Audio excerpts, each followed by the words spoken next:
Meaning the only decision yang diorang kena buat adalah sama ada aku patut beli 2 ataupun aku kena beli 3. Macam tu. So dah faham kan perbezaan antara e-commerce website dan juga sales funnel.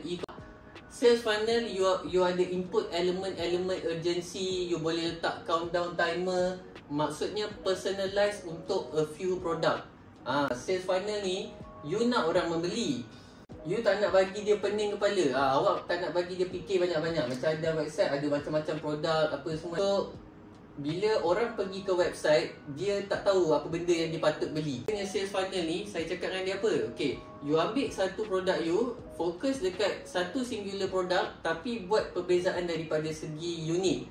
So bila you buat macam ni, customer bila buka funnel you, dia tak pening kepala macam bila dia orang buka e-commerce website. Funnel ni, you just tunjuk dia satu produk je. Meaning the only decision yang diorang kena buat adalah sama ada aku patut beli 2 ataupun aku kena beli 3. Macam tu.